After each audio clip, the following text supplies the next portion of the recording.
Me presento. Mi nombre es Darío. Ya soy un hombre de la tercera edad. Para entender lo que voy a relatar, es necesario tener un contexto histórico de lo acontecido. Todo lo que voy a contar es una historia que le ocurrió a mi bisabuelo.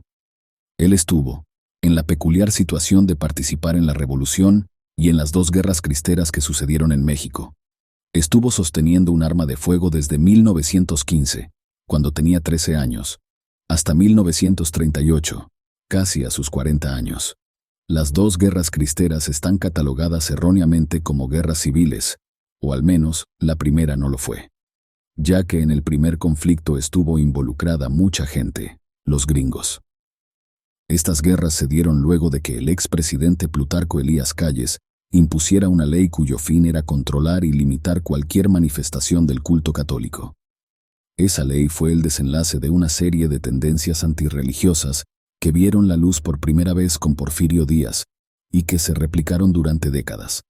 Mucha gente no lo sabe, pero Álvaro Obregón, siguiendo las tendencias del porfiriato, orquestó un atentado contra la antigua Basílica de Guadalupe, en 1921. La finalidad del atentado era destruir la famosa imagen que todo el mundo conoce. Pero el tiro le salió por la culata, pues de forma milagrosa, el cuadro no sufrió ningún daño, lo que solo sirvió para multiplicar la cantidad de feligreses. Y así ocurrieron varias cosas, agresiones por parte de ambos bandos, claro, hasta que la guerra fue inevitable. Mi bisabuelo era militar y se encontraba en Guanajuato cuando todo estalló. En todas sus historias hay caos, muerte y destrucción. Casi al terminar la Primera Guerra Cristera, Guanajuato era donde los cristeros estaban más fuertes, ya que, según mi bisabuelo, ahí existía una organización secreta dirigida por el Vaticano. Y esa organización secreta era la que ordenaba todo el movimiento rebelde. Hasta ese punto todo parecía ser un conflicto bélico relativamente ordinario. Pero mi bisabuelo dice que la Santa Sede, como respuesta a las violentas acciones de los canadienses, cuya gran mayoría pertenecían al Ku Klux Klan, fue precisamente por el salvajismo que había que se tomó la decisión de trasladar, desde Europa, un arma secreta. El arma no era nada más ni nada menos que un muy poderoso nahual. Había un rumor de que los cristeros tenían con ellos un ser, y que cuando lo llevaban a la batalla ocurría una masacre. Nunca se dijo nada oficialmente, pero a mi bisabuelo se le hacía raro que de vez en cuando se reportara la caída total de un batallón, no quedaba nadie vivo. Pero el primer encuentro que mi bisabuelo y sus compañeros tuvieron con la bestia fue dentro de una iglesia en San Felipe. Él y otros soldados fueron enviados a saquear todo. Les dieron la orden de matar a todos. Así es la guerra. Se siguen órdenes. No voy a dar todos los desagradables detalles de lo que ocurrió dentro de aquella iglesia. Basta con que sepan que mi bisabuelo está seguro que ni el cura quedó vivo. Los canadienses eran los más locos. Tenían una sed de sangre desmedida. No solo mataban, se ensañaban hasta con los cadáveres. Me da asco solo de recordar lo que me contaba mi bisabuelo que los del Ku Klux Klan hacían con los cadáveres. Mi bisabuelo en ese momento estaba presenciando el desagradable espectáculo, cuando de la nada apareció frente a una criatura proveniente desde las profundidades del infierno. Literalmente era un lobo, pero estaba erguido y era más alto que los canadienses. Debía rondar los 2 metros. Esa bestia carecía de cualquier rasgo humano, ni siquiera la expresión de su rostro parecía ser normal. El monstruo estaba obstruyendo la salida, no había forma de escapar. El nahual dio un tortuoso alarido que hizo que todos los hombres se llenaran de miedo. Mi bisabuelo dice recordar que hasta los canadienses se pusieron nerviosos. Eso impactó mucho a mi bisabuelo, porque ellos eran los que siempre daban el primer tiro y no le temían ni a la muerte. Todos empezaron a disparar con sus carabinas y fusiles. Las balas sí impactaban a la bestia, pero no penetraban su cuerpo.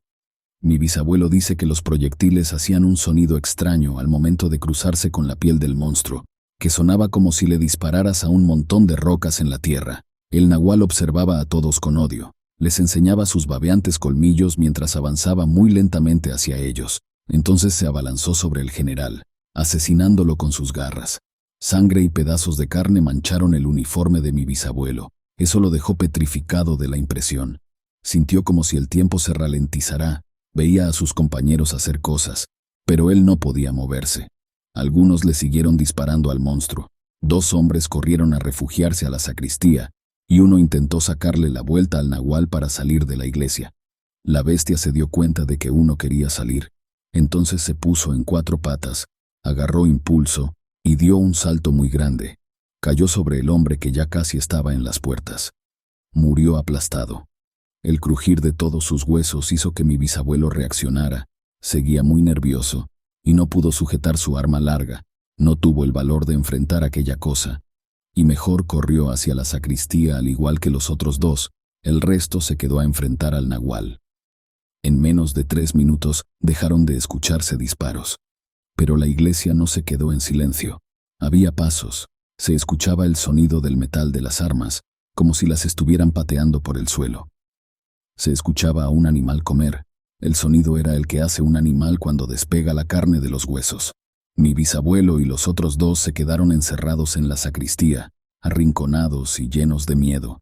Dice que estuvieron ahí como por 1 hora. Luego se escuchó que las puertas se abrieron. Muchos pasos.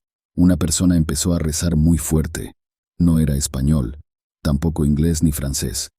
Se oyeron grilletes, un gruñido, algo metálico arrastrándose. Hasta la sacristía llegaron muchachitos armados, no tenían más de 14 años.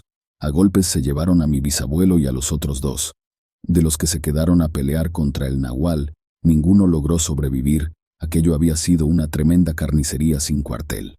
A los 3 se los llevaron para sacarles información. Los primeros 2 no dijeron ni una sola palabra. Les dieron la oportunidad de vivir si repetían 3 palabras con voz fuerte. ¡Viva Cristo Rey! No lo hicieron, así que les pusieron una bala en plena frente. Solo quedaba mi bisabuelo. Al principio tampoco quiso hablar. Entonces lo amarraron a una mesa, y luego de unos minutos, lograron sacarle información. Fue cruelmente torturado. Los del Vaticano le dieron la opción de vivir a mi bisabuelo. Si cambiaba de bando, aceptó. Dijo las palabras y lo dejaron vivir. Mi bisabuelo dice que no lo hizo por miedo a la muerte. Él amaba a su patria y nunca se hubiera atrevido a actuar en contra del glorioso ejército mexicano, pero tenía una mujer y un hijo que lo esperaban en casa. Por eso lo hizo. Curaron sus heridas, le dieron algunos días para descansar, mientras daba más información. Luego le dieron una 30 y lo enviaron a combatir, pero ahora formaba parte del ejército cristero. Dice que estar entre sus filas era estar en otro planeta. Al momento de combatir tenían una vehemencia y un fervor que jamás había visto, ni siquiera en los 5 años que luchó en la revolución. Todos se cuidaban la espalda, no dejaban atrás a ningún hombre. Todos se veían como hermanos de sangre. Mi bisabuelo se volvió muy devoto luego de la guerra, tanto que volvió a las armas en la Segunda Guerra Cristera. Nunca se atrevió a preguntar sobre el nahual, pero tuvo la oportunidad de volverlo a ver en otro enfrentamiento, cerca de la sierra, ahí por San Felipe Torres Mochas. Lo llevaban en una carreta jalada por 6 caballos, enjaulado. Mi bisabuelo nunca supo cómo era que el Vaticano controlaba al nahual, pero en esa ocasión, que pudo ver cómo lo llevaban a combate, dice que una persona se paró frente a la jaula, parecía un sacerdote, traía toda la ornamenta, pero sus caras eran un tanto diferentes, como si fuera de un rango superior. Este clérigo traía un libro extraño. Las pastas, por la apariencia, parecían ser de cuero. No tenía una sola letra, solo una simbología. Se trataba de un gran círculo en cuyo interior había una cruz. Mi bisabuelo dice que el religioso abrió el libro y se puso a rezar. No estaba cerca, así que no pudo escuchar ni una sola palabra. El punto es que luego de unos momentos, la persona cerró el libro y abrió la jaula del nahual. El resto se lo pueden imaginar. Quiero aclarar que todo lo que acabo de relatar es lo que mi bisabuelo le contó a sus hijos, es decir, mis abuelos, y es la única información que yo tengo. Es importante recalcar que mi bisabuelo participó en 3 guerras. Durante más de 20 años vio muerte y cosas atroces. Jamás padeció de sus facultades mentales. Murió relativamente sano a sus 90 años. Sí sufrió un leve Parkinson, pero nada de Alzheimer. Yo no me atrevo a poner en duda las palabras de mi bisabuelo. Fue un hombre que se jugó la vida, puso su granito de arena para cambiar el curso de la historia de México, al igual que muchos otros, por supuesto.